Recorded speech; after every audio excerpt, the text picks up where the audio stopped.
Pulsation.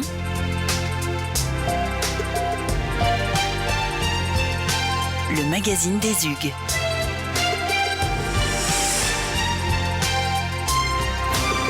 Bonsoir et bienvenue dans cette nouvelle émission de Pulsation TV. On va parler ce soir d'un sujet difficile, les problèmes psychiatriques chez l'enfant.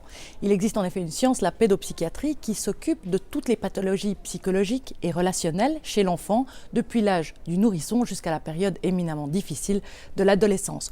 On en profitera également pour parler des troubles de la parentalité, c'est-à-dire les troubles liés au fait de devenir soi-même parent. Alors à partir de quel âge un enfant peut-il présenter un trouble psychiatrique ? Pourquoi la souffrance psychologique de l'enfant est-elle souvent ignorée ? C'est à ces questions que répondra le professeur François Ansermet. Et puis 13% des mères souffrent de dépression postpartum. Quels effets cela peut-il avoir sur l'enfant ? Comment prendre en charge la maman et son bébé ? C'est ce que vous découvrirez dans le premier reportage. Autre dépression méconnue, celle de l'enfant et de l'adolescent. Quelles sont ses particularités ? Pourquoi est-il indispensable de la traiter ? Réponse dans le deuxième reportage.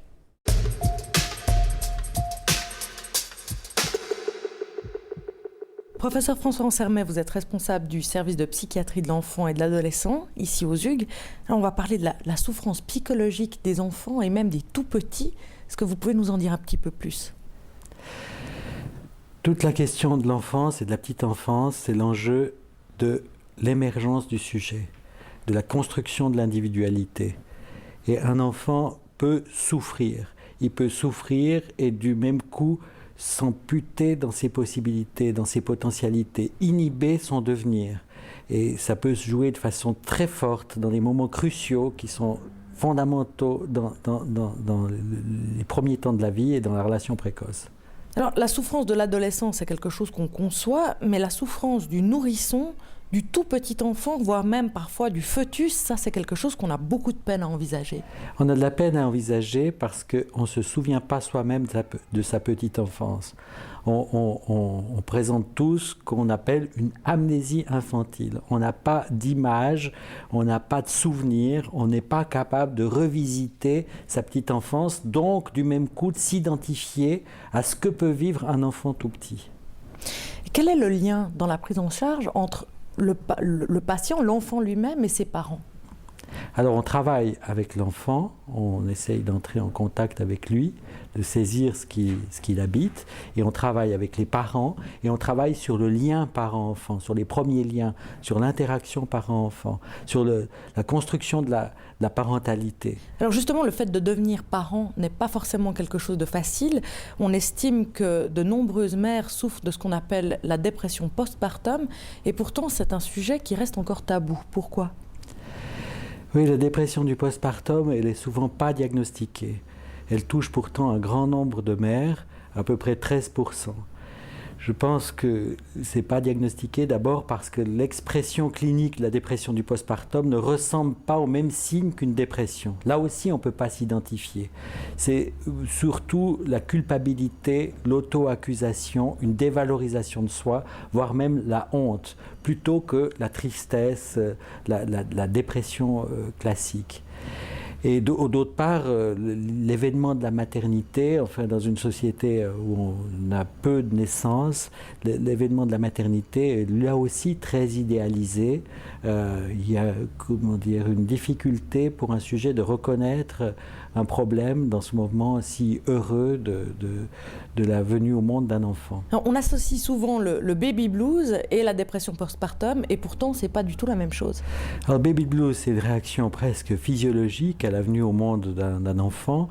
La naissance, le passage de la femme à la mère, c'est une crise psychique dans une certaine mesure qui implique des grandes transformations, et là c'est un tableau clinique, symptomatique, bruyant des troubles de l'irritabilité, des changements d'humeur, de l'anxiété, de la tristesse. C'est toutes les manières de subjectiver le fait de devenir parent, d'avoir un enfant.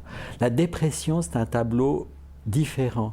La dépression du postpartum, c'est une dépression qui survient progressivement, mais souvent même un peu tardivement, à partir de 6 mois dans la première année, qui peut devenir chronique et qui va marquer la relation précoce à l'enfant et avoir des conséquences qui peuvent être très importantes sur le devenir de l'enfant.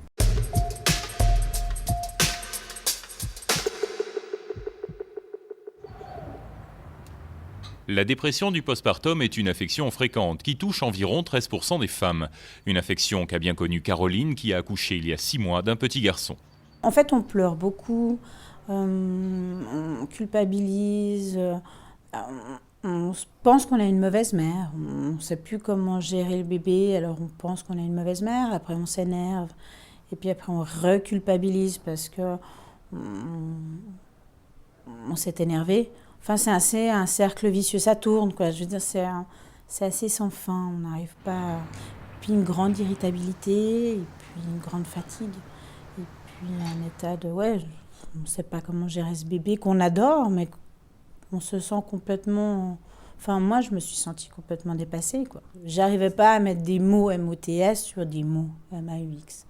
Et puis là, en parlant avec le pédiatre pour la naissance donc de mon fils, il m'a dit de venir à la guidance afin d'être prise en main et puis justement de mettre des mots sur cette incompréhension, cette douleur. Je ne sais pas comment vraiment ça...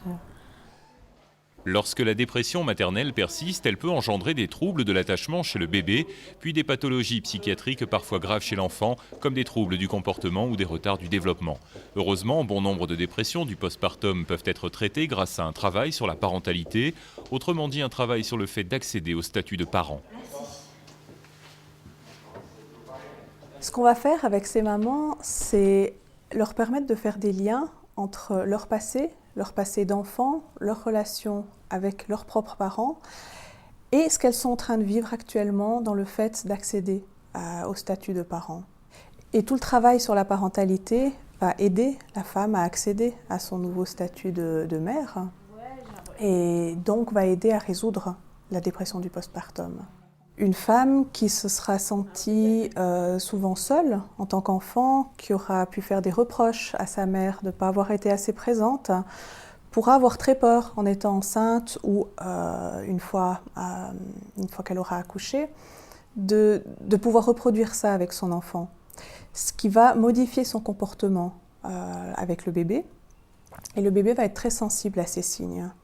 Et le fait de pouvoir remettre ce qui appartient à la maman dans son passé va libérer l'enfant du poids de cette angoisse et va permettre une meilleure relation entre la mère et l'enfant. Nous pensons qu'il est possible de prévenir la dépression du postpartum en travaillant justement sur la parentalité. Et nous sommes en train de mener une étude à la guidance infantile sur la prévention de la dépression du postpartum où on voit les femmes déjà durant la grossesse pour parler de leurs préoccupations et des liens qu'elles peuvent faire avec leur passé. Professeur Ansermet, on vous retrouve. Je rappelle que vous êtes responsable du service de psychiatrie de l'enfant et de l'adolescent. On vient de voir un reportage sur la dépression du postpartum. Alors une question grave, est-ce que c'est parce qu'on a souffert enfant qu'on va se retrouver un adulte en souffrance ? Effectivement, la petite enfance, l'enfance, aussi l'adolescence, c'est le lieu où va se jouer le devenir du sujet. Et que là, on doit prendre très au sérieux la souffrance des enfants, les problèmes à l'âge précoce. Mais je ne crois pas qu'il faut rester dans une vision seulement déterministe, linéaire, causaliste. La question du devenir pose le problème de la continuité ou de la discontinuité. Il y a toujours une discontinuité possible dans le devenir. Chaque sujet peut couper avec ce qui le précède. Il a les capacités de s'inventer, de trouver ses propres solutions, même dans des situations extrêmes.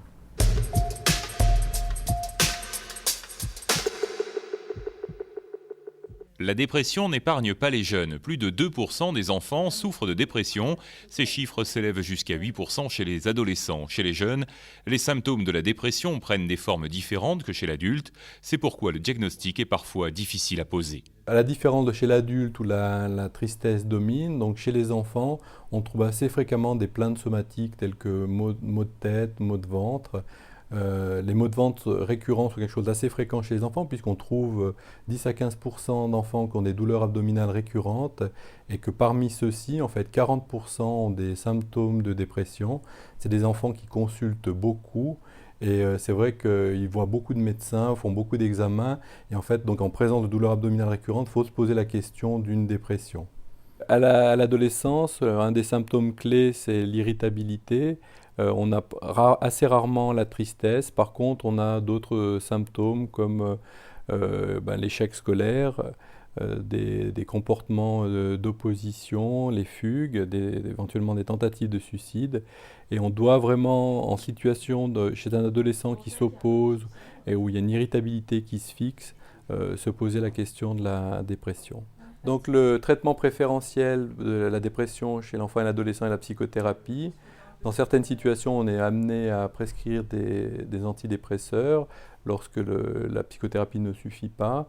Et puis dans d'autres situations, on est amené à hospitaliser les jeunes en cas de tentative de suicide ou d'autres symptômes graves. Il est vraiment important de bien identifier et traiter la dépression de l'enfant et l'adolescent parce que c'est le meilleur moyen de prévenir le suicide des jeunes. Un autre aspect qui est très important, c'est qu'ils sont dans une phase de développement et que d'être déprimé pendant 3 à 6 mois pendant cette période peut avoir un impact majeur sur le plan scolaire et sur le développement de leur personnalité. Donc c'est vraiment très très important de bien identifier la dépression de l'enfant et de l'adolescent. C'est la fin de cette émission, merci de nous avoir suivis. Je vous rappelle que Pulsation, c'est aussi un magazine gratuit à disposition dans tous les lieux de soins des hôpitaux universitaires de Genève. Et puis je vous rappelle également que les Hugues et la faculté de médecine ont créé une fondation. Elle s'appelle Artère, elle finance des projets d'amélioration du confort des patients et de recherche médicale. Elle a besoin de vous, alors si vous voulez faire un don, vous utilisez les coordonnées bancaires et postales qui s'affichent en ce moment sur votre écran. Rendez-vous le mois prochain, on parlera des accidents vasculaires cérébraux. À très bientôt, d'ici là, bonne santé, au revoir.